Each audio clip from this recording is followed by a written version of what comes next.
Você que trouxe a sua Bíblia,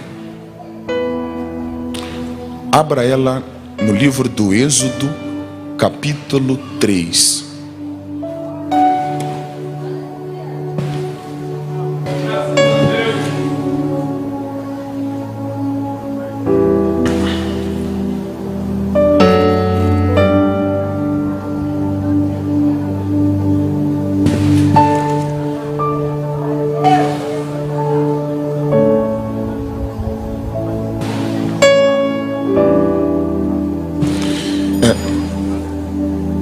Consigo puxar um pouco mais para frente, que eu sou alto, né? Não sei.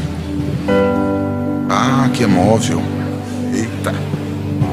Obrigado. Será que cabe aqui? Aí, muito obrigado, tá? Aqui vai. Será que não cai não? Cai não. Não, tá certinho. Aí. Que eu sou alto. Muito obrigado.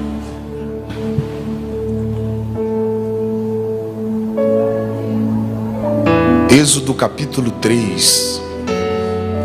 Como é o nome do tecladista?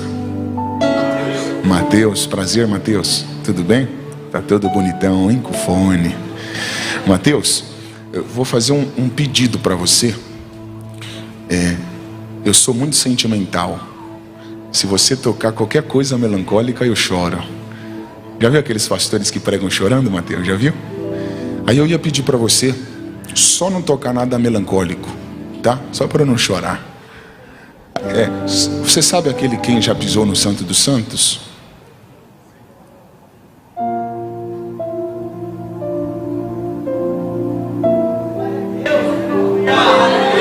Aí, ó, já arrepiei, Mateus, já arrepiei. Aí já arrepiei. Essa pegada assim, ó.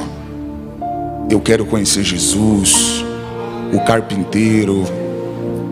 Uma coisa vou pedir, lugar secreto. Esse louvor de arrepiar. Beleza, Mateus? Eu vi que você tem a senha. Você pode ficar à vontade, tá? Vai sentindo a mensagem comigo. Você pode ficar aí à vontade, tá bom? Obrigado. Êxodo capítulo 3. Eu procuro falar, pastor Alcides, no começo isso pro tecladista, porque depois não tem como mais, né? Reverter. Se leva ali numa levada melancólica e acabou. Aí é só lágrimas. Êxodo capítulo 3. Vocês encontraram? Vamos ler o versículo 2.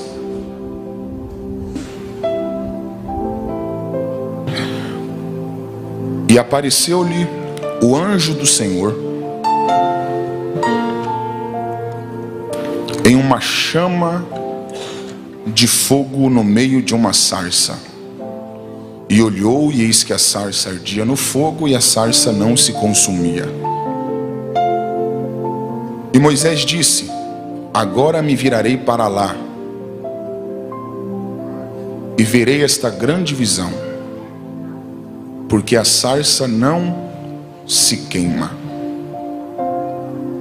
E vendo o Senhor que se virava para lá a ver, bradou Deus a ele do meio da sarça e disse: Moisés, Moisés. E ele disse: eis-me aqui. Muito obrigado, somente até aqui.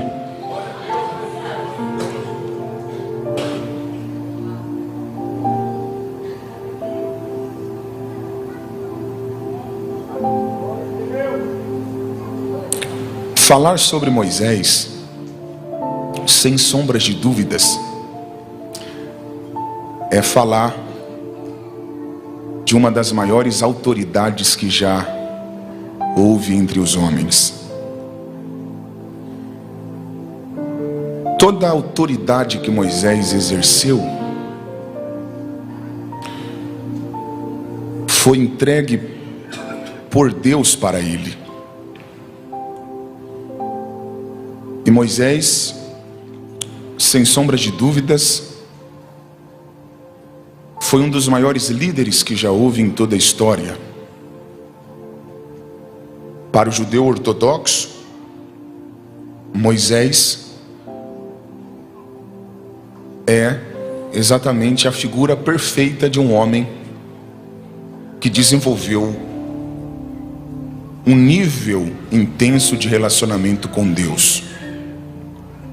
Há um texto no Antigo Testamento que diz que não houve um profeta maior do que Moisés para os hebreus. Moisés, ele é respeitadíssimo pelo fato de Deus ter ousado com mão forte para tirar o seu povo da escravidão, a saber, a escravidão que Faraó havia colocado o povo hebreu. Então ele ganha um grande respeito porque ele de fato foi o homem que liderou a saída dos hebreus do Egito. Houve a passagem pelo Mar Vermelho, né? E tantos milagres que Deus foi fazendo para o seu povo, usando a instrumentalidade da vida de Moisés. Então, de fato, pastor Uziel, Moisés, ele é um homem a quem, pastor Alcides, Deus depositou uma grande confiança, ao ponto de Deus colocar nas mãos deste homem as tábuas com as leis que iriam reger a conduta moral do seu povo. Vocês se lembram dos 10 mandamentos? Para quem que Deus entregou os 10 mandamentos? Para Moisés. Deus escreveu com o próprio dedo nas tábuas e confiou as tábuas nas mãos exatamente deste homem aqui, chamado Moisés.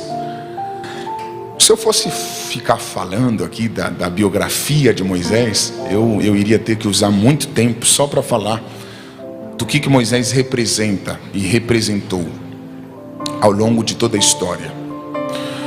E eu não posso usar o meu tempo apenas para isso. Aqui não é uma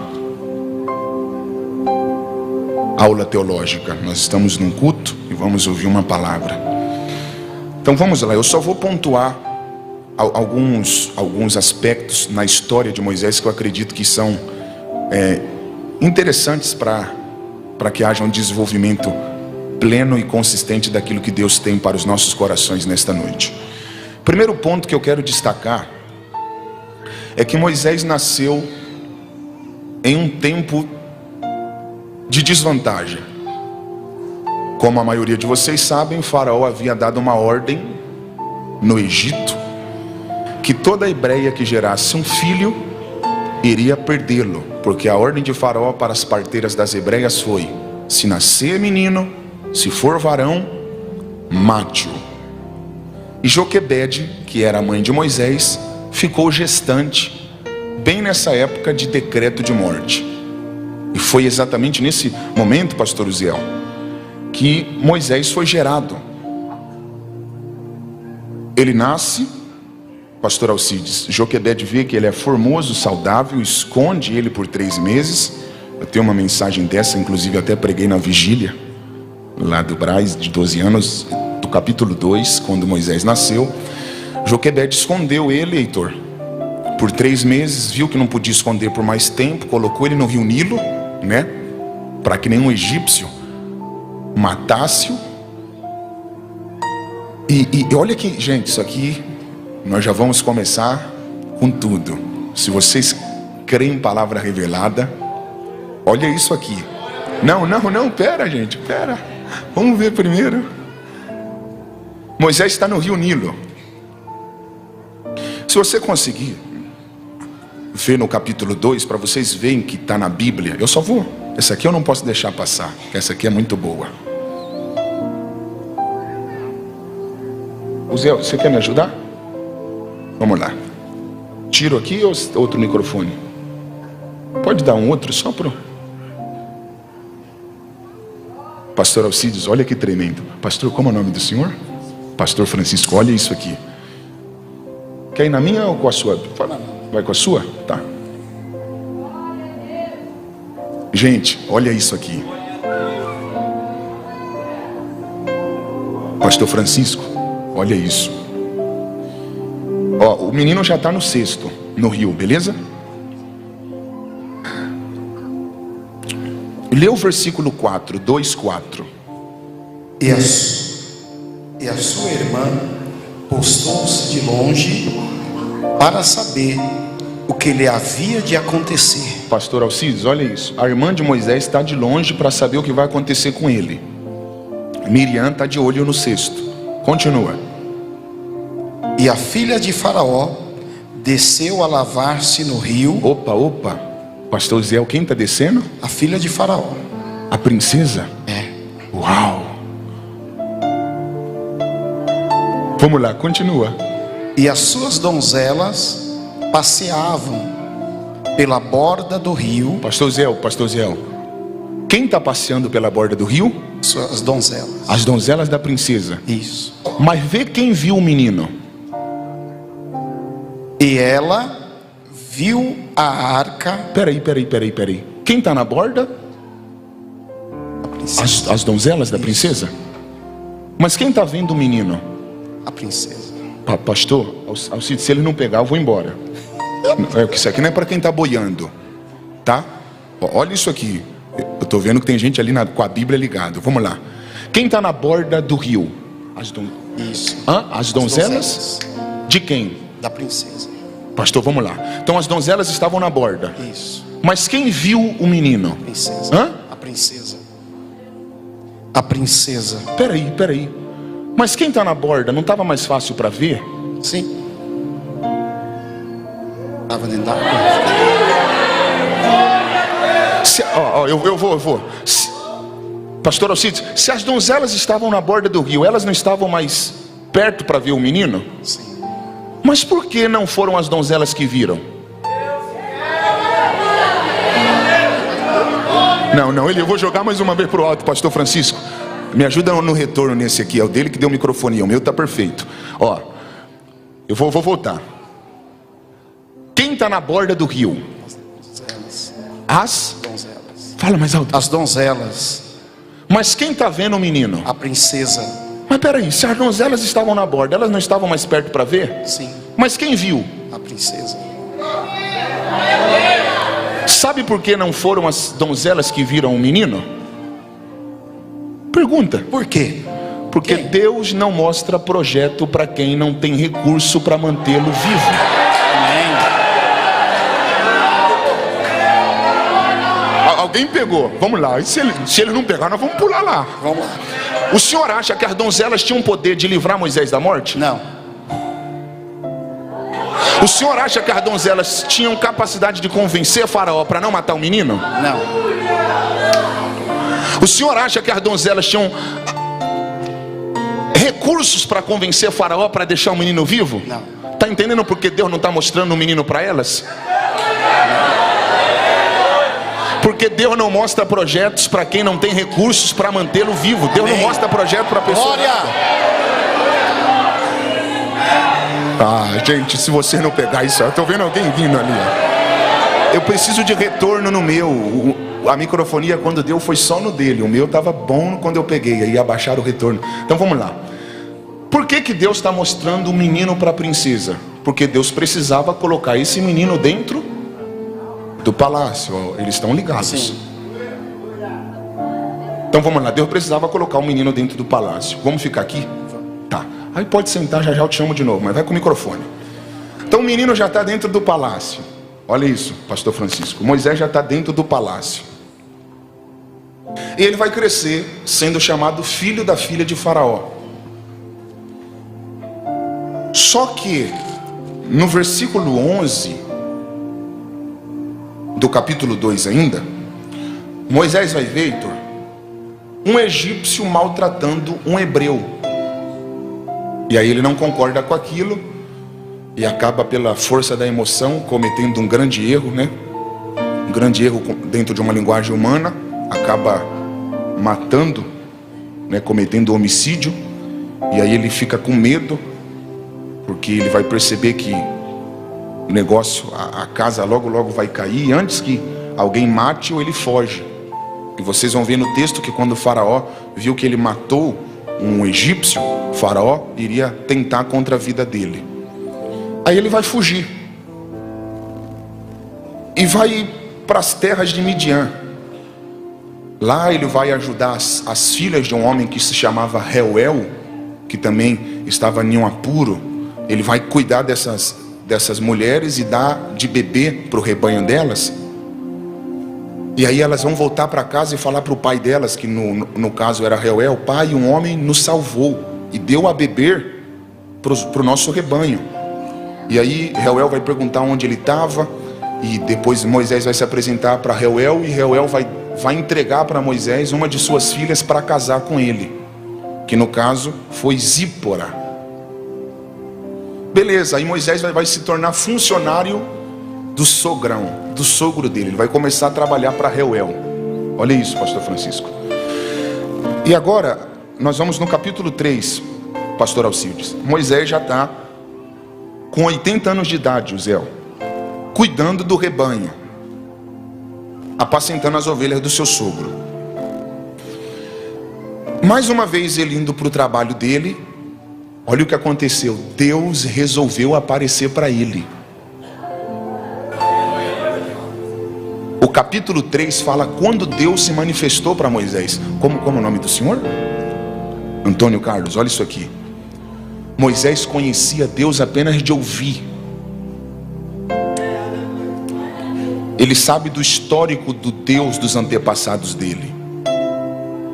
Ele sabe que a mãe dele já havia tido uma experiência com Deus. Só que Deus o preservou quando criança, porém ele não tinha ainda capacidade intelectual para compreender e ter um relacionamento pessoal com Deus, Antônio. Então, ele conhece os deuses do Egito, porque ele estudou nas escolas, na faculdade do Egito, pastor Francisco. Então ele não sabe quem é Deus. Ele está indo cuidar das ovelhas do sogro dele, quando Deus resolveu aparecer para ele pela primeira vez. Gente, eu vou começar a minha pregação aqui. Olha isso aqui é para vocês. Vocês creem em palavra revelada? Então nós vamos só na palavra, para não ter invenção, só na palavra. Pastor Uziel, lê o capítulo 3, versículo 2. E apareceu-lhe o anjo do Senhor. Opa, peraí, eu nem sei. Mas vê na sua Bíblia se esse anjo está com A minúsculo ou maiúsculo. Está com minúsculo. Aí está com minúsculo? Tá. Você pode verificar na sua Bíblia se o anjo está com A minúsculo ou maiúsculo? Olha ali, ó. Como é o nome da senhora? Irmã Marlene. Na sua Bíblia o anjo está como? Maiúsculo. Maiúsculo. Na do senhor está como, pastor? Minúsculo. Maiúsculo. Olha que interessante. Na da irmã Marlene está maiúsculo. Maiúsculo. Existem pessoas aqui que estão com Bíblia que o anjo está com A minúsculo, e outras pessoas estão com a Bíblia com o anjo com A maiúsculo. Pode ver, a do senhor está minúsculo e aqui a minha está maiúsculo. Olha isso aqui, irmã Marlene. A senhora está com uma Bíblia que está com uma tradução mais próxima do original. Sabe por quê? No original esse anjo não é um anjo com A minúsculo. Esse anjo é exatamente como está aí. Anjo com A maiúsculo. Irmã Marlene, só entre nós, se eles não pegar é que eles estão mal. Qual é a diferença de um anjo com A minúsculo para um anjo com A maiúsculo? Só entre nós. Um anjo com A minúsculo, a senhora já sabe, pode ser qualquer tipo de anjo. Agora, todas as vezes que aparece na Bíblia um anjo com A maiúsculo, não é qualquer anjo. Quando o anjo aparece na Bíblia com A maiúsculo, é uma manifestação do próprio Deus. Então, na verdade, me ajuda só um pouco com o retorno. Na verdade, quem está aparecendo ali, pastor Alcides, não é um anjo comum, pastor Francisco, é o próprio Deus. E eu vou provar para vocês. Lê o versículo 4. E vendo o Senhor. Peraí, quem está vendo? O Senhor. Continua. Que se virava para lá a ver, bradou Deus. Peraí, quem está bradando? Deus. Quem está vendo? Agora a pergunta é essa: como no 2 é um anjo, e no 4 quem vê é Deus e quem brada é Deus? Porque na verdade, desde o início ali não é um anjo, é o próprio Deus se manifestando em forma de anjo. Pastor, alguém falou ali, ô glória, com empolgação, me motivou. Irmã Marli, ó, se ele não pegar isso aqui, Heitor, você tá com a chave do carro? Liga o carro que nós vamos embora. Eu não estou brincando, porque se ele não pegar isso, não pega mais nada. Moisés não sabia quem era Deus aí. Pastor, olha isso. Moisés, irmã Marli, nem sabia quem estava na sarça. Eu vou provar para vocês, gente. Leu 3. E Moisés disse: agora me virarei para lá e verei esta grande visão. Opa, peraí. Olha o que Moisés está falando. Eu vou para lá para ver essa grande visão. Então quer dizer que Moisés está querendo ir para a sarça porque ele não sabe quem está lá. Irmão Antônio, só entre nós dois. Moisés está indo porque ele queria saber quem estava. Só que quando ele vai chegando, ele ouve uma voz. Irmão Antônio, Moisés sabia quem estava lá, mas olha a voz que ele ouve. Moisés. O pastor falou. Ó, quais foram as primeiras palavras de Deus em direção dele? Tira a sandália dos pés? Sim ou não? Ó, leu 4. E bradou Deus do meio da sarça. Como Deus bradou? Moisés. Opa, então as primeiras palavras de Deus para ele não foi tira a sandália dos pés? Hã? Chamou pelo nome. Fala, pastor. Chamou pelo nome. Você está entendendo por que Deus está chamando Moisés pelo nome? Meu Deus. Porque Moisés estava indo para saber quem estava lá. Ele não sabia quem estava lá.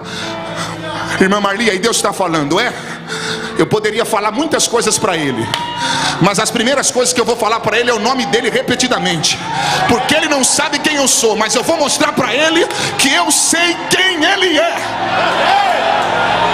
Levanta a mão, expressa alguma palavra que glorifica a Deus. Como é o seu nome? Cristiano, eu estou vendo que você está falando até línguas estranhas. Cristiano, Moisés não sabia quem era Deus, mas Deus olha para ele e diz: eu vou te chamar pelo nome 2 vezes para te mostrar que eu sei quem você é. Aleluia.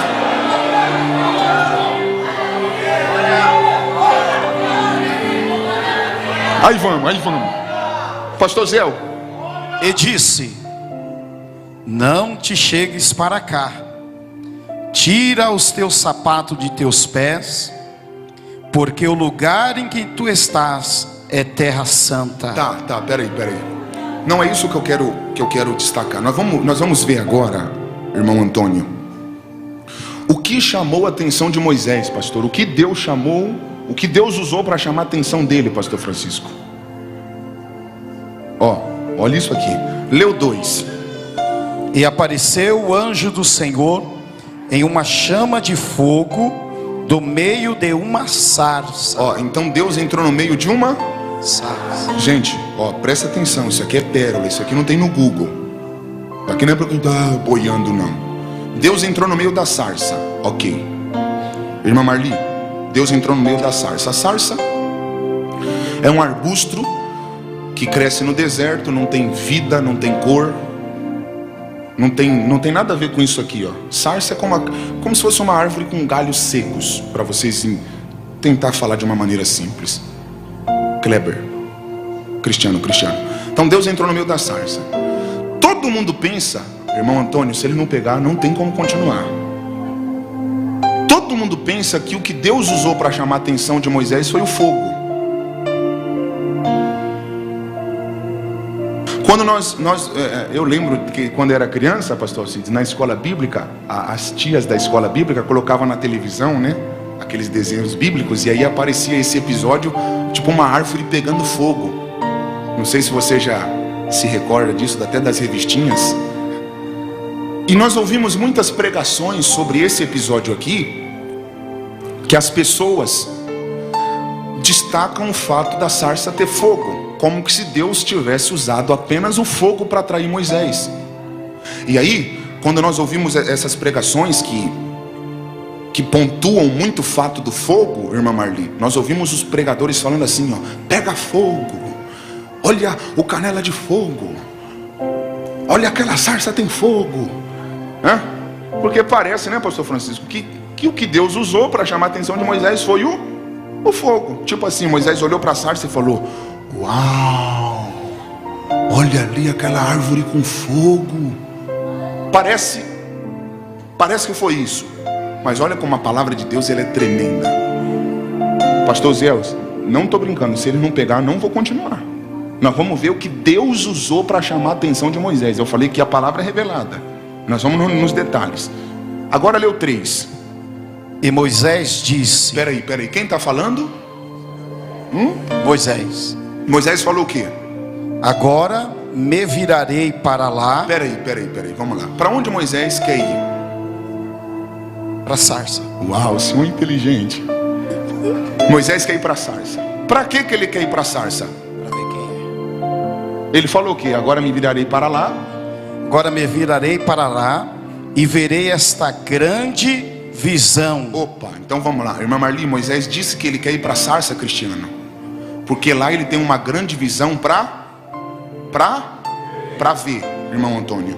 Nós só vamos na Bíblia. Ele quer ver a grande visão.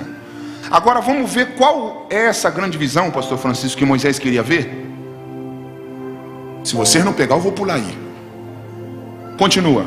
Porque a sarça se não queima. Uau!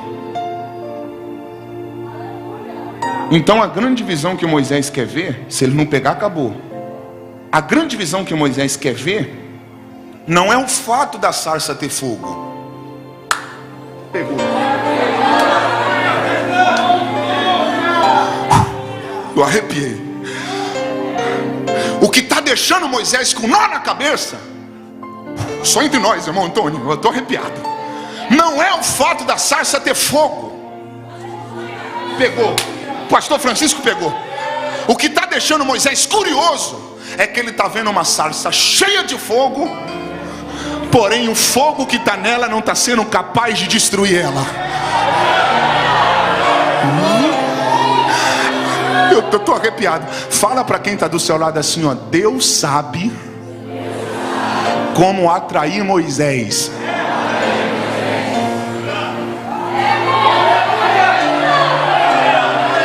Pastor, como é o nome do senhor? Pastor Luiz, eu vou explicar isso aqui. Tem pessoas que pensam que Moisés nunca tinha visto sarça pegar fogo. Só que a coisa mais comum no caminho de Moisés era ver sarça pegar fogo. Por quê? Lê o texto e estuda a geografia que Moisés cuida das ovelhas. O caminho é deserto. Sarça é seca. E no deserto os raios solares são intensos. A coisa mais comum era Moisés ver sarça pegando fogo. Não fogo que Deus acendia. O Cristiano pegou. Irmão Luiz, não fogo que Deus acendia, mas fogo que naturalmente, pela natureza, pegava.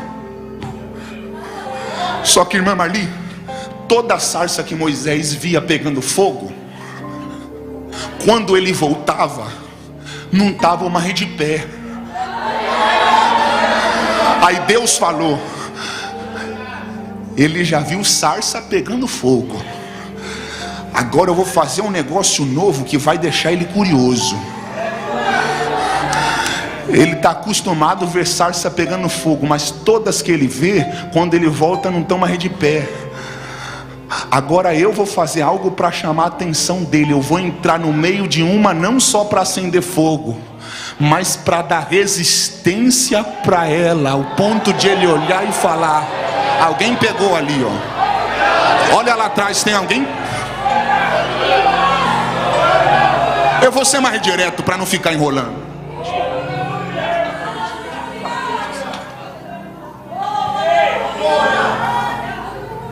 Quer saber se Deus está numa sarça? Quer saber se Deus está numa sarça? Não olhe apenas para o fogo que ela tem. Não olhe apenas para o fogo que ela tem. Porque fogo não é a garantia que Deus está nela. Não é a garantia que Deus está nela. Glória. Quer saber se Deus está numa sarça? Quer saber se Deus está numa sarça? Olha para a resistência. Olha para a resistência. Oh, glória. Porque Deus, quando desce, não desce só para acender fogo. Não desce só para acender fogo. Quando Deus desce, desce para dar resistência. Ele desce para dar resistência. Oh, glória. Oh, glória. Levanta a tua mão, eu tenho uma palavra para você aqui nessa noite. Se vocês creem em palavra revelada, aproveita para pegar. Eu estou lhe dizendo hoje aqui em Cosmópolis que Deus não está interessado em apenas incendiar a tua sarça.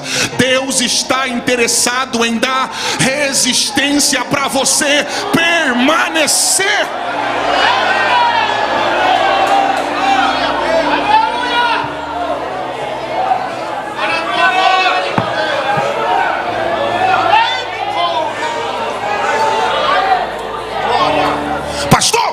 Mensagem de hoje, eu cheguei, pastor, aos sítios onde eu queria. Qual é a pregação de hoje? De nada vai valer o fogo sem resistência. Qual é o problema da nossa geração? É que a nossa geração se engana pensando que a evidência de Deus é fogo. E aí nós vemos, eu não sou contra fogo, gente. Olha, entenda o que eu estou falando, irmão Antônio. Eu não sou contra fogo. A questão que eu estou levantando hoje aqui é: do que adianta fogo sem resistência para lidar com ele? Nós vemos muitas pessoas falando: eu quero.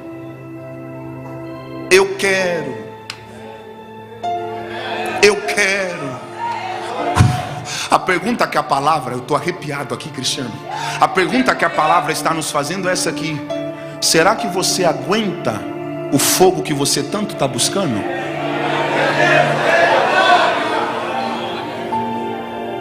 Será que você tem estrutura para lidar com o que você está desejando?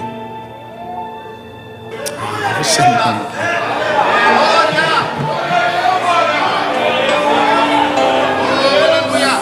Então, ó, eu vou ser mais direto para não ficar falando por parábolas.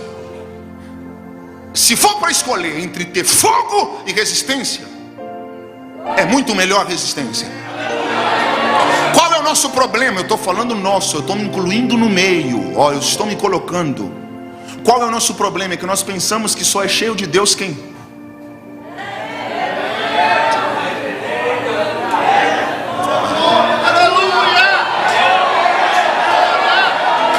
As pessoas pensam que um pregador cheio de unção é o que grita. Se o pastor não gritar, o povo olha e fala: ih, o pastor não tem unção não.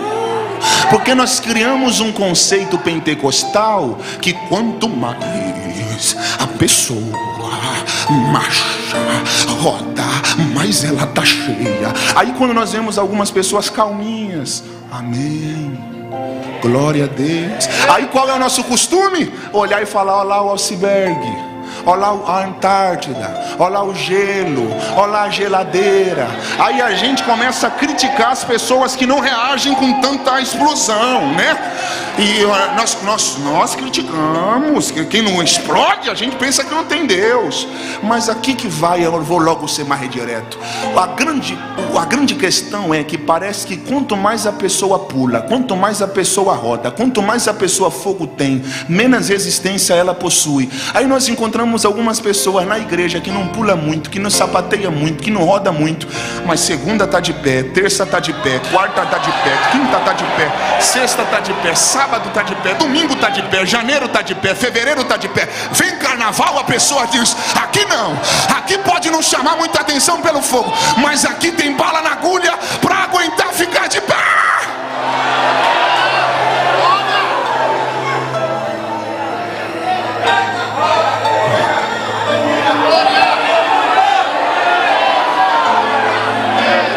Fala para quem está do seu lado assim: ó, antes de buscar fogo,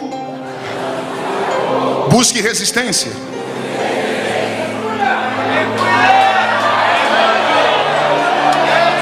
Eu vou deixar vocês adorar, depois eu continuo.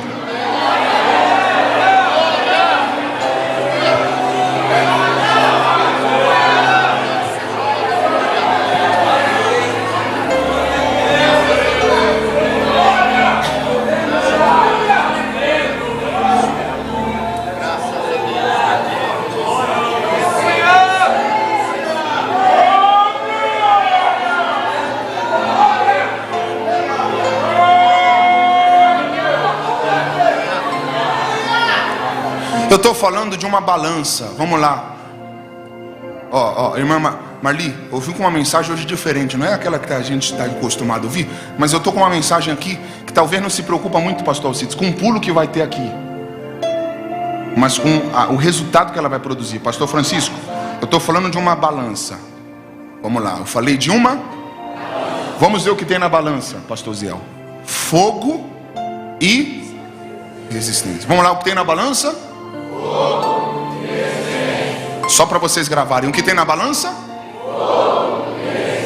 Irmã Marli, quanto mais aumentar o nível de fogo, mais tem que aumentar o nível. Por quê? A senhora é muito inteligente. Porque, irmão Antônio, se o fogo aumentar muito e a resistência não acompanhar, eu não aguento.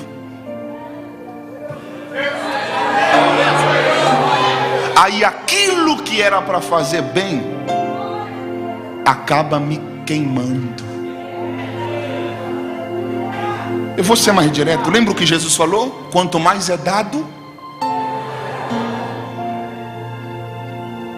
quanto maior o poder, maiores serão as responsabilidades.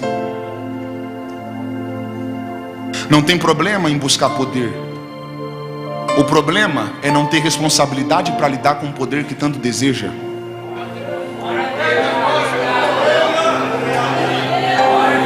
Vocês, eu estou indo pelos cantinhos, mas eu vou ser mais direto. Por que Jesus falou que é mais fácil um camelo passar no buraco de uma agulha do que um rico entrar no reino? O problema não está no dinheiro. O problema está na falta de estrutura do homem para lidar com o dinheiro. Dinheiro não faz mal. A falta de estrutura do homem para lidar com ele é o que destrói o homem e o mundo. Eu estou indo, alguém está pegando, eu estou vendo os músicos se ligados. Então o que eu estou te falando é exatamente isso aqui, ó. Você pode buscar crescimento, você deve buscar crescer, mas junto com esse crescimento que você tanto deseja, você tem que buscar resistência para lidar com ele. Porque se você crescer sem resistência, deixa eu te falar, aquilo que era para ser a maior bênção da sua vida pode se tornar sua destruição. E Heitor, eu não vou mais ficar falando por parábolas, eu vou trazer mesmo a mensagem para agora. Um homem que anda de a pé, estou falando de conceito mundo, talvez ele não vai ser um homem muito bonito. Agora um homem pode ser feio, se ele tiver num carrão. Olha lá, alguém até riu. Eu estou falando de realidade, né? O cara pode ser feio, mas se tiver numa nave, o cara fica bonito. Olha lá, tem gente falando ali, é verdade. É, porque essas coisas atraem. Ó, um cara andando de a pé, quase nenhuma mulher vai mexer com ele. Agora um homem dentro de um carrão, igual o pastor Francisco falou, com Ray-Ban, vai ficar muito mais fácil para uma mulher se encantar por ele. Um cara duro, sem dinheiro, talvez não vai ser fácil para ele conquistar coisas e pessoas. Agora um homem rico, cheio de poder, as coisas parecem que se tornam mais fáceis para ele. E eu estou indo nessa esfera. Eu estou vendo que o pastor Alcides está pegando. Eu estou falando desse fogo, desse poder. Eu vou ser direto. Tem pessoas aqui, pastor Francisco, que Deus não pode dar um carro para essa pessoa. Olha que paradoxo. Às vezes é bom ouvir o pastor falando, né? Levanta a mão que eu vim profetizar. Deus vai colocar a chave de um carro na tua mão. O povo espera isso. Mas olha a palavra de hoje. Tem gente aqui que não pode ter um carro, porque se comprar um carro, desvia no mesmo dia.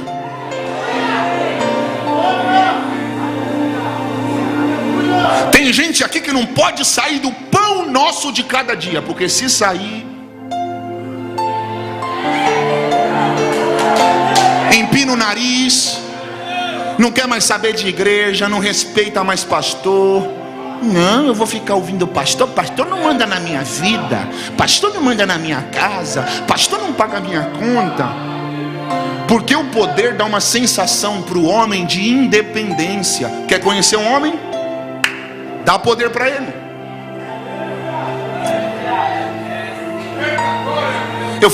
Alguém está pegando? Eu estou falando que tem gente que quando não tem fogo nenhum é uma bênção, quando não tem poder nenhum é uma bênção. Eu estou falando de maridos que quando não tem oportunidade nenhuma na vida é o melhor esposo, é o melhor pai, mas aí depois começa a conquistar algumas coisinhas na vida, ganhar um pouquinho de dinheiro, progredir um pouquinho na vida, aquilo que era para ser a bênção acaba se tornando a maldição.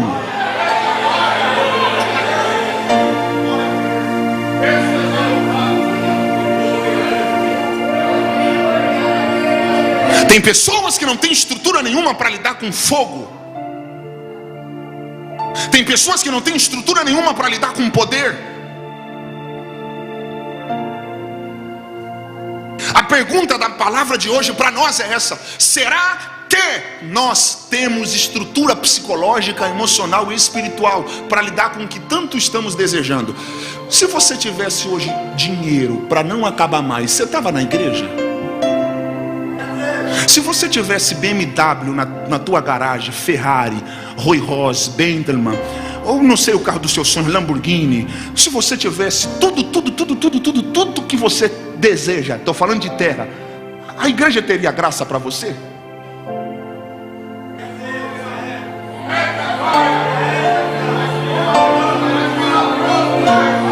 Eu estou vendo o pastor com os olhos cheios de lágrimas. Sabe, pastor, hoje eu vim aqui com essa mensagem, pastor Francisco, porque nós estamos acostumados, eu não estou generalizando, mas nós estamos acostumados, irmão Cristiano, Antônio, a ouvirmos mensagens pobres. Qual é a mensagem pobre? É aquela que só fala de coisas. Irmã Marli, uma mensagem pobre é aquela que só fala de coisas. Levanta a mão que a chave vai descer, tudo vai dar certo, você vai trocar de casa. E isso é mensagem pobre, porque só fala de coisas. E a isca que muitos pregadores usam e pastores é exatamente essa isca. Eu vou trabalhar na ganância do povo, porque se eu usar o que eles querem, falar que eles vão conseguir, todo mundo vai se agradar da mensagem e vai ficar com Deus. A pergunta é essa aqui, a pergunta é essa: se eu uso como isca o que o povo deseja e não trago uma conscientização de consistência, Marli, essa é a pergunta. Se alguém vem para a igreja só para comprar o carro, e depois que conseguir? Se um empresário entra na igreja só para conseguir força para sair do vermelho, e depois que a empresa bombar? Tá pegando, pastorzinho? Se alguém vem para a igreja só para conseguir estratégias para... Pastor, estou na igreja para minha família, para o meu marido, ele voltar para mim. E aí depois que o marido voltar?